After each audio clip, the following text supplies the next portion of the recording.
Tim, Pulitzer Prize-winning columnist Kathleen Parker believes Joe Biden's chances of re-election can improve without Kamala Harris. In her latest Washington Post opinion piece, Parker recommends replacing the vice president with Hillary Clinton. She says it would overcome America's old white men dilemma, writing this: Biden's steady decline the past few years, his stumbles, his search for words, his occasional blank stare, has been impossible to ignore. Such change isn't a reflection of character. It's part of the natural order of life. Kathleen Parker did point out the donkey in the room, Kamala Harris, call her a significant obstacle to a Biden win in 2024. Parker pointed out the strength Hillary Clinton brings to the ticket if Joe Biden needs to step down, adding that Americans would have confidence in her ability to keep the country on track. Right now, let's talk with the president of the Counterpoint Institute for Policy Research and Education, Dr. Shea Bradley Farrell. Doc, what's your reaction to Hillary Clinton as a possible replacement for Kamala Harris on the Democrat ticket come November? Well, frankly, I do think it would help the Democrats, because as much as people cannot stand Hillary Clinton, I think they like Kamala Harris even less. But my question is, what about replacing Biden with Hillary Clinton? Will they think of that? Good question. We'll see how that plays out. Now, this afternoon, the White House reportedly canceled a tomorrow meeting with Israel on Iran after Prime Minister Benjamin Netanyahu accused the U.S. of withholding weapons as the war in Gaza, of course, rages on. Doc, does the U.S. have any business meddling in Israel's response to Hamas and its attack on that nation?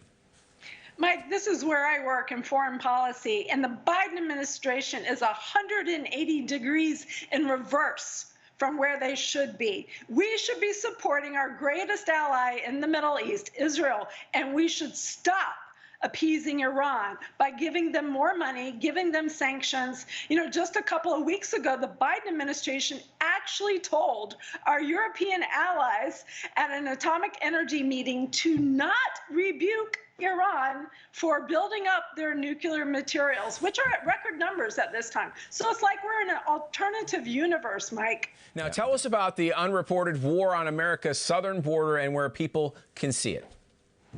Yeah, I just got back from the border a few weeks ago, and I brought back stories that America is not hearing. And some of them are very hard to hear. They have to do with human trafficking and sex trafficking of the illegal immigrants that come here thinking they're going to have a better life.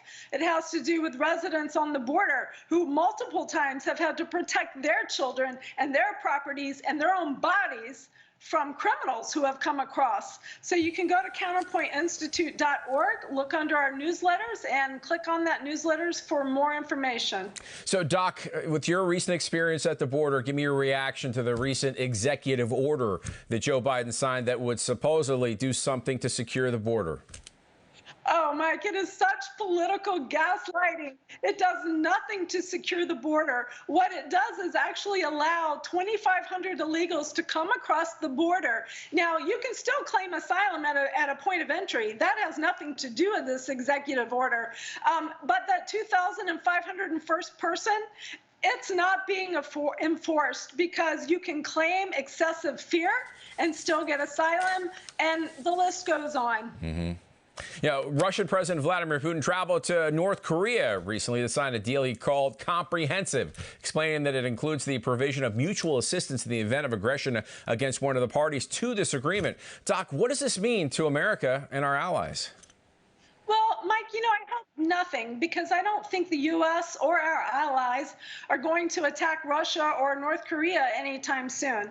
But what I am concerned about is the fact that the Biden administration gave Ukraine the weapons and the authority to use U.S. weapons in an offensive way against Russian territory. And we have seen that that has resulted in the Russian Navy being in our backyard at a Cuban port recently. Yeah, and that is a bit disturbing. Now, be sure to visit counterpointinstitute.org for great insight on U.S. issues and foreign policy. Thanks for being with us today, Doc. Thank you, Mike. Always a pleasure. Likewise. Tim. Mike, as you mentioned a moment ago, a high-level meeting between the United States and Israel set for Thursday. Well, it was canceled by the U.S. The Washington Examiner reports the reason for the cancellation is unclear, but some speculate it could be due to a video released by Benjamin Netanyahu where he said, "It's inconceivable that in the past few months, the administration has been withholding weapons and ammunition to Israel. Israel, America's closest ally, fighting for its life, fighting against Iran and our other common enemies. Secretary Blinken assured me that the administration is working day and night to remove these bottlenecks. I certainly hope that's the case. The White House has denied the Prime Minister's claims or that the meeting has been canceled. Joe Biden recently said there is every reason to believe Netanyahu is prolonging the war for his own political interest.